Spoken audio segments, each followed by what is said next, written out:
This didn't happen today, but a few weeks ago. My wife of 4 years gave birth to our first child last year. Both my wife and I are blue-eyed and light-skinned. Our baby has a darker skin tone. Over the past 6 months his eyes turned a very dark brown. I had my doubts. My friends and family had questions. I read too many horror stories online. I asked my wife half-jokingly one day if she was sure the kiddo was mine. She stared daggers at me and said of course he is. I let it go for a while, but I still had a nagging doubt. So right after Thanksgiving I told her I wanted a paternity test to put my doubts to rest. She agreed. A few weeks ago I came home to an empty house. Wife and son gone. On the bed she left the paternity results. And a petition for divorce. Kid is 100% mine. Now I will only get to see him weekends and I lost the most amazing woman I have ever known. Doctor, I asked my wife for a paternity test. She decided she didn't want to be married to someone who didn't trust her. I guess I will begin this post. I'm a 16-year-old boy. My dad is 37.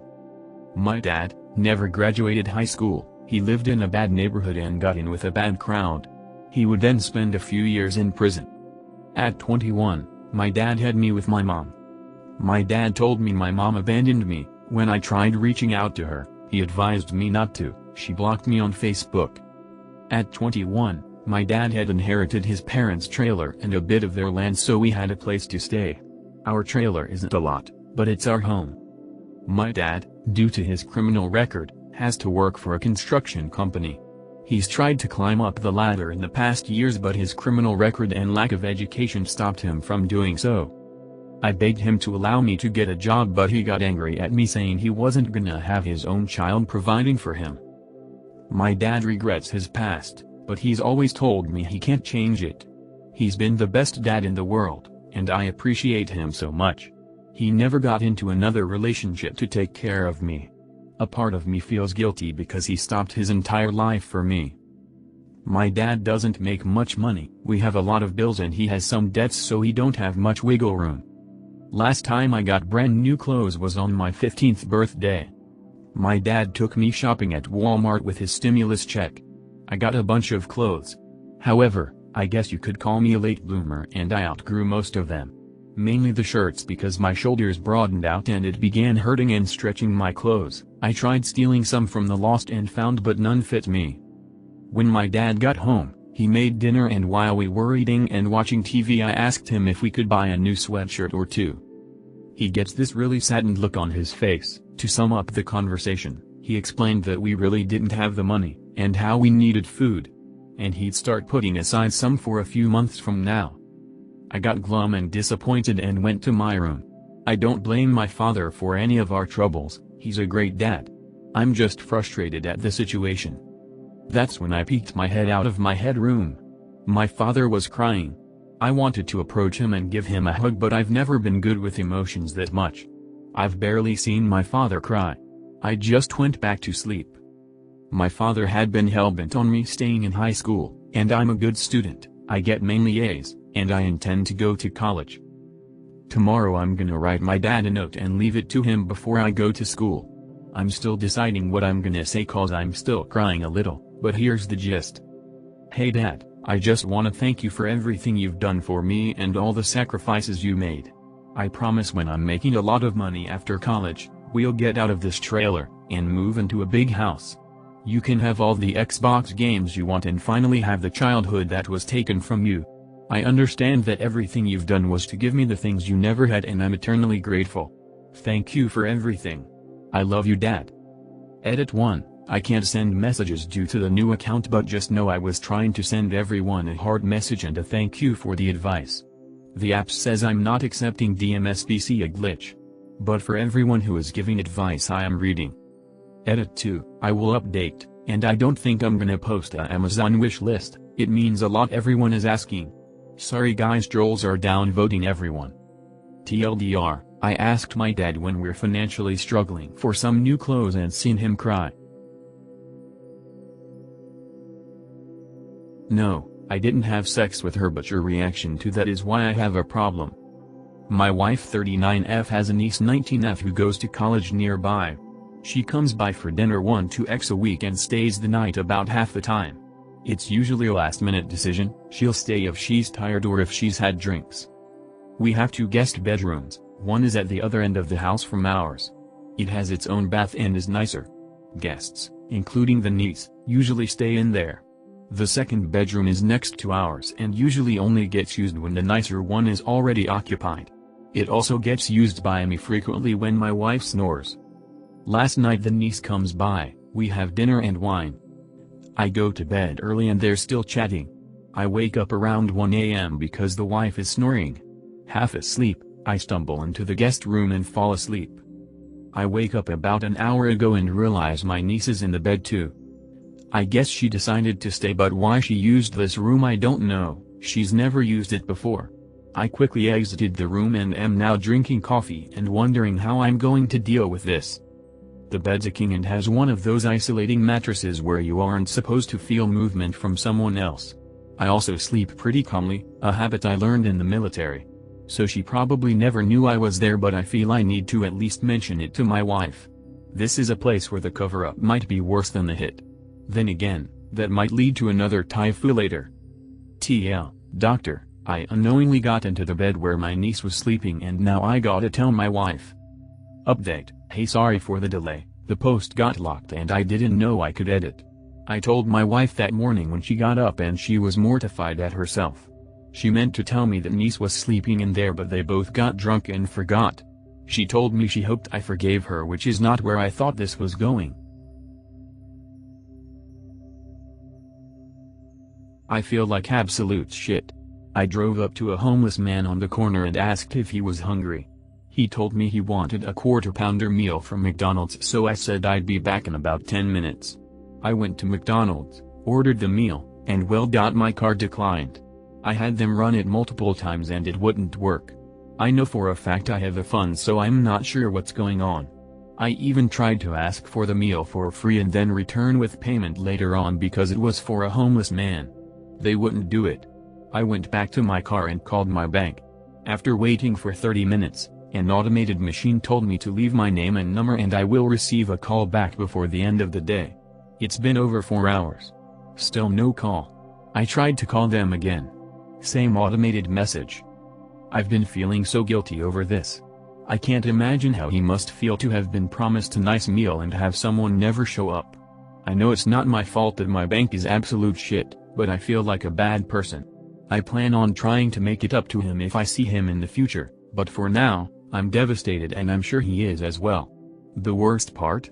When I was talking to him and told him I'd go get his food, he literally said, "You're coming back, right?" And I assured him I was. TL, drive. Edit, thanks to you, Bamboo Jungles, I was able to make the meal happen. Delivered it about 2 minutes ago. I'm sitting here in a parking lot just thinking about how there are good people in this world. It's funny because I'm not a religious person, but I prayed that a way would be found for me to get this man his food. I wasn't posting this to hope someone would send me money. At the time of this post, I already gave up. But hey, whether it was an answered prayer, or just the pure luck of someone with a good heart seeing this post, a man without a home was able to eat today. I work for a public school in the USA and as such I have a computer owned by the school I use mostly for grading and meetings. The whole family is currently sick, so me and my 2 boys, 7 and 12, did not go in today. My 7-year-old's tablet stopped working a few days ago and he wanted to watch YouTube, so I let him use my work computer. I use it to listen to podcasts as I grade, so they were fine with me on YouTube. Anyways, I set up YouTube for my younger son and went downstairs with my wife to help with clearing out a storage room we have.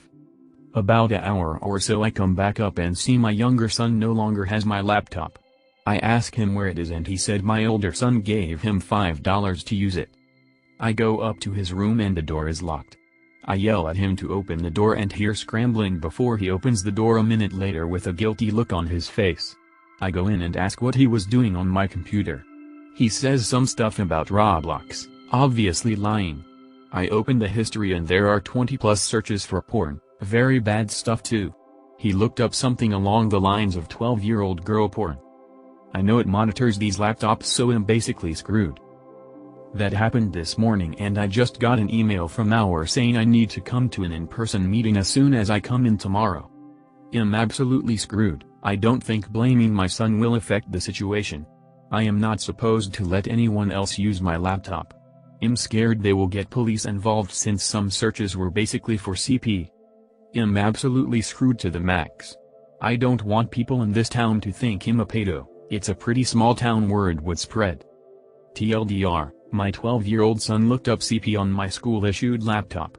It saw, and I got an email saying to attend a meeting with our scheduled tomorrow morning as soon as I come in.